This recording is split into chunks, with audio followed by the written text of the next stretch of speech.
For this interview, I figured what would be better than to have a female Division I student athlete. Noa Schumacher is a great friend of mine and we have grown up together. And I think she will provide us with a great perspective and intake on gender inequality in sports. A little background information about Noa is that she's been playing soccer for as long as she can remember, and she also attended North High School in Torrance. She has played for multiple club teams, and among those, she was able to take part in LA Galaxy's first fully funded girls academy team. She is now currently the starting goalkeeper for Cal State University Fullerton. All right, so now that we got the introductions out of the way, so let's start with your childhood. Can you describe to me what it's like being a young girl and simply being involved in sports? Elaborate, explain to me pretty much your childhood and how that was like. To answer that, being a girl at a young age involved in sports creates a label that you grow up around, such as tomboy. And as you get older, you kind of grow out of that stereotype. But when you're a kid, it definitely becomes part of your character.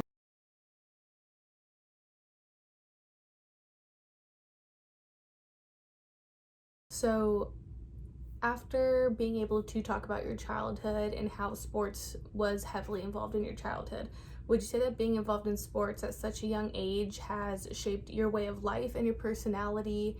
How has sports impacted you to be the person that you are today? I would definitely say sports has helped me mold into the person that I am today. And it has taught me responsibility, discipline, reliability, and time management, and also strength.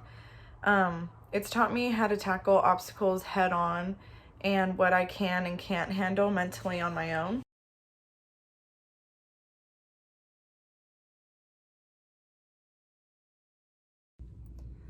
Cool. So I think for a long time there's been this stereotype of girls and women in sports that have been labeled as too masculine or tomboy. Has that ever played a role in your youth or even now? And do you think such a stereotype has evolved? How? Why? Elaborate. This is such a strong stereotype, especially when you're younger. But as I got older, I noticed, particularly in my sport, that the stereotype definitely changed. However, it still exists in sports for women. Like at my school, definitely the softball and basketball team is seen as tomboyish or just manlier stereotypes, which is definitely a negative, I would say.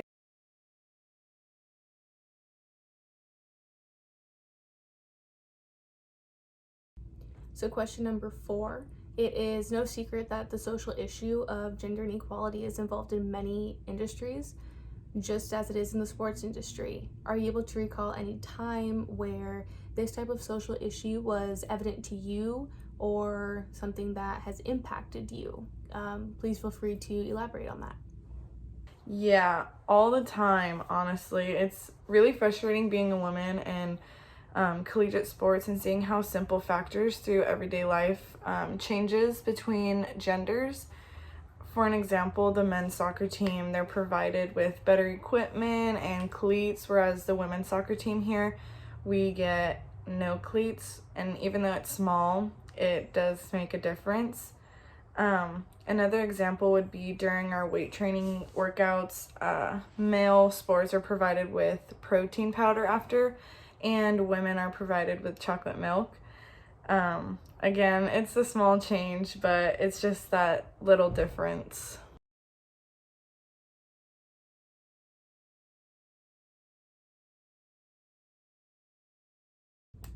As I'd mentioned when I was introducing you, with being able to play for LA Galaxy Girls Academy team when it first started for that club, would you say that a fully funded club like that should have been offered to youth girls earlier, just as it has been available for boys?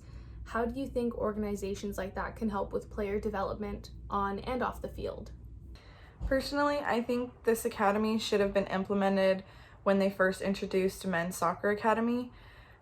When they first started, the academy program for women was so far behind the men's program, it ended up failing. And the academy for boys had been so far developed, they were already doing a schooling program for them, and they were giving them 3 meals a day. They practically lived at the facilities that we trained at. And they also implemented like living areas. So they had a game room for the boys. They also housed them. It was almost like a miniature college for them, whereas for the girls, we were only able to access the fields during our training times and weights during our weight days. So there is a big gap between it, and it just makes you think the difference between men and female sports, even at such a young age, how different it could have been if women were given the opportunities that men were from the start, and how much of a better player they could have been or learned different things due to having that opportunity or having the access.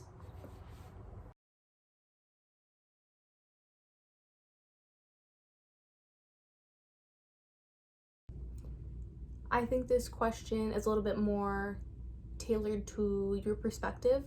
It's simply, what is your stance on gender inequality, and do you think it affects women in sports today? For instance, elaborate on the gender pay gap and lack of coverage that women's sports receives in the media. Simply, how do you feel about the social issue?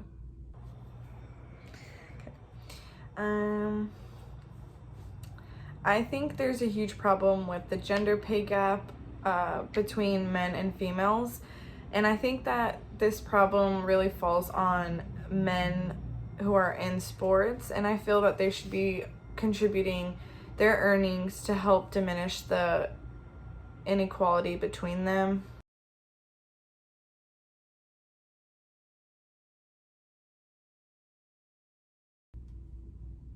So for this last question, simply, coming from a Division 1 athlete, what does being a female athlete mean to you, and what value does that hold in your life?